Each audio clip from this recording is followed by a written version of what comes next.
আমি আজকে সময়ে বেশি না নিয়ে আমি দুটো প্রস্তাব রাখার ইচ্ছা পোষণ করছি। একটা হচ্ছে, আমি আমাদের নৃত্যশিল্পী সংস্থা ছাড়াও আমি আমাদের শিল্পকলার সচিব সাহেব আছেন, তার মাধ্যমে তাকেও আমি বলতে চাই, এবং আমাদের মন্ত্রণালয় থেকে যদি এই ব্যবস্থাটা করা হয়, আমরা একটা পর্যায়ে যদি করতে পারতাম। পর্যায়ে বলতে গেলে, আমি যখন ভারতে পড়াশোনা করেছি নাচ নিয়ে, সেখানে প্রথমেই যখন একটা ছেলে মেয়ে নাচ শেখে, তখন তাদেরকে একটা নতুন মঞ্চ দেয়া হয়, তাদেরকে বলা হয় কালকে কালাকার, বা একদম মানে নবাগত এরকম নামে একটা মঞ্চ দেয়া হয়। সেই মঞ্চের পারফরমেন্স করার পরে যদি তারা ভালো করে, তখন আরেকটা সাহিত্যকলা পরিষদ হোক বা ওখানে আরেকটা মঞ্চ দেয়া হয়। এইভাবে আস্তে আস্তে আস্তে আস্তে করে একটা শিল্পীকে ধাপে ধাপে এগিয়ে নিয়ে যাওয়া হয় একেবারে ডোবারল্যান্ড ফেস্টিভ্যাল পর্যন্ত। তার মানে এটা একটা সিঁড়ি। তা আমাদের এখানে এই সিঁড়িটা নেই। আমাদের এখানে যেটা হয়, এ ডাকলে প্রোগ্রাম, ও ডাকলে প্রোগ্রাম, ওখানে একটা উৎসব, ওখানে একটা উৎসব। কিন্তু এই যে বেড়ে ওঠার যে পর্যায়গুলো, এই পর্যায়টা আমরা এখনো এখানে করতে পারিনি। এটা আমার একটা খুব কষ্ট। আমি আপনাদেরকে বলছি যে আসলে এই পর্যায়গুলো যদি করা যেত, যেই বাচ্চাটা আজকে একটা মঞ্চে নাচবে, তাকে 6 মাস পরে হোক, আগামী বছরে হোক, আরেকটা মঞ্চ দেওয়া হবে, যেই মঞ্চে ও প্রমাণ করবে আগের প্রোগ্রাম যা করেছিল তার চেয়ে বেটার করছে। এইভাবেই আসলে এগিয়ে যাওয়া। এটা একটা প্রস্তাব। এটা কিভাবে করা যায়, এটা যদি আমরা বসে একটা কিছু করি হতে পারে।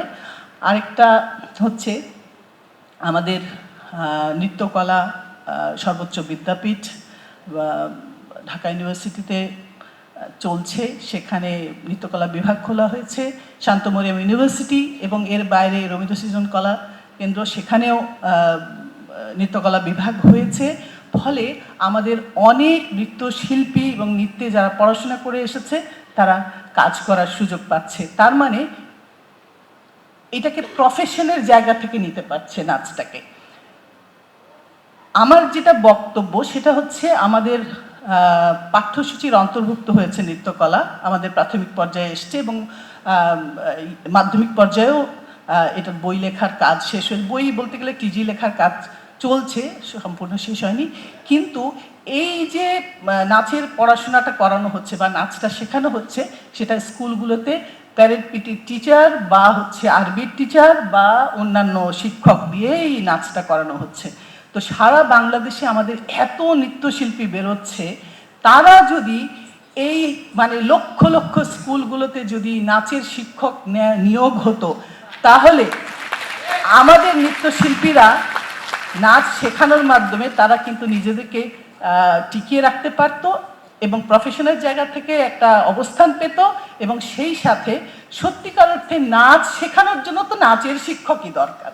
সেই জায়গাটায় আসলে আমরা যেতে পারতাম। এই দুটো বিষয় আসলে আমি চাই যে কিভাবে করা যায়, যাতে করে আমাদের সারা বাংলাদেশে প্রচুর নৃত্যশিল্পীরা আছে এবং প্রচুর স্কুল আছে, যে স্কুলগুলোতে আমাদের শিক্ষক নিয়োগ দরকার।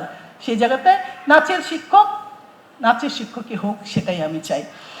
নাচ শরীরের মনের জড়তা দূর করে একটা সত্যিকার অর্থে সুস্থতা দান করে, এটাই আমি মনে করি। তো নাচের মাধ্যমে সবাই সুস্থ থাকুক, ভালো থাকুক। আন্তর্জাতিক নৃত্য দিবসের শুভেচ্ছা সবাইকে। এলো খবরের কাগজ, নিখাত, নির্ভীক, নিরপেক্ষ।